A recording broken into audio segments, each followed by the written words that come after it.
This is TWiT. And I love that we have another story here because I just still find this whole story just completely baffling and possibly not true. Was it last week, Jason, that we talked about it? It was last week. Yeah, last week we talked about one instance of this happening. So last week on last week's show we talked about how seemingly the Pixel 7 Pro prototype showed up on eBay, which we debated the validity of and whether or not it was actually BS or not, or legit or real.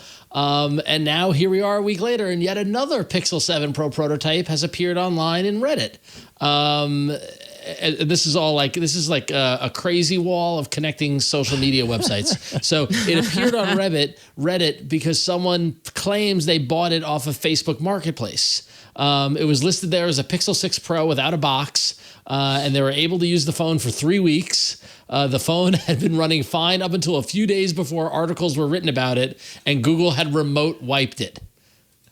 So I don't know. Like here's the thing: if you're gonna say that that it was purchased online on Facebook Marketplace, and you're gonna claim that you got a prototype and stuff like that, fine, I can believe that. But then you're gonna tell me that it stopped working after articles about the eBay one popped up online and Google remote wiped the device? Yeah, that's a little far fetched for me. What do you guys think? Do you think it's legit? I don't know.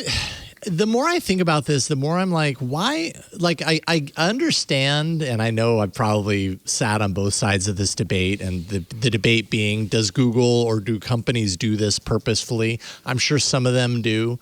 But I don't understand why a company would do this on a device that is months out, and the photos, I mean, it's not like the photos are very flattering.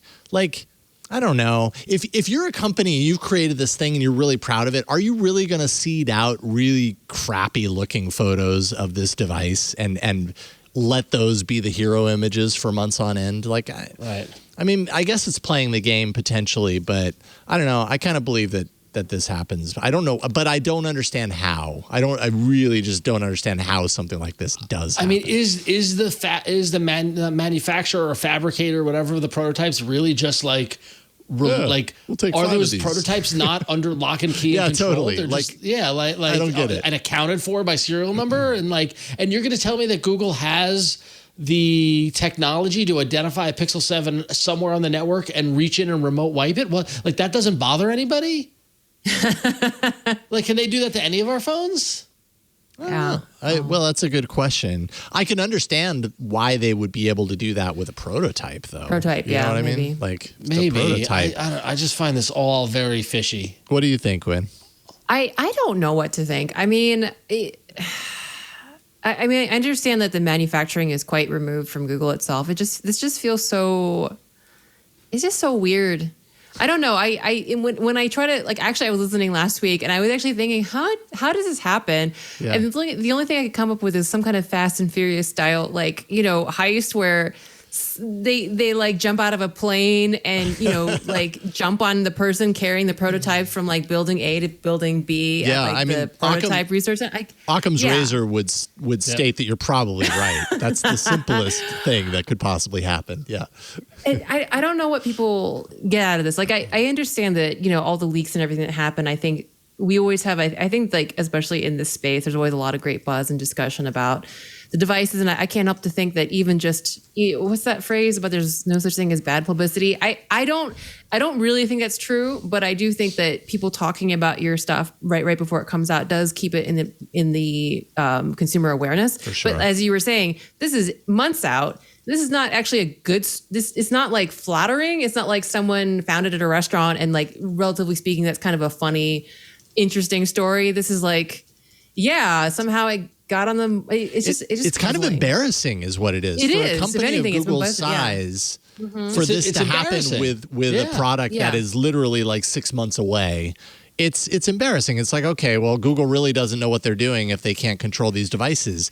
To that end, I really don't think that Google would do this on purpose, but I just don't understand how it happens. Yeah. I mean, they just want to be relatable. It's like, hey, we make mistakes too. Right. Yeah. Google's human too. Google's human. It's okay. Just like you and me. Yeah. So, well, No, I think I think this is just bizarre. Just bizarre. So it is. It really is. And I mean, do you think there's a monetary? Oh, sorry. Go ahead. No. Go. Do you think there's a monetary incentive for someone to leak this? Like, do you think someone is just saying, "Hey, this makes good content, so if someone can steal a thing and we can make an article out of it," or like, I mean, just independent of Google? I don't know. Like, is that a thing? I can't think of why this would happen. Sadly, it is a thing. It like after the first article about the eBay one popping up, like there's motivation there.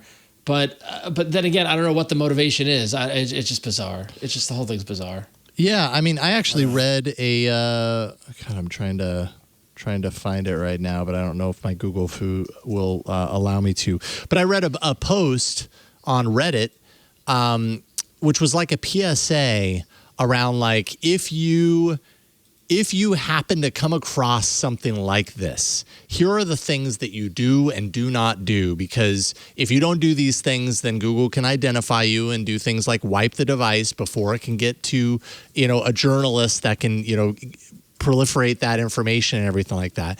And a lot of the criticism, and actually the author of this post was, this is Tech Today. Shoot, why am I blanking? He's been a guest on this show before. It was a couple of years ago. Why am I? I'm looking. I apologize. Was it Brandon Lee? There we go. Brandon Lee from episode 493.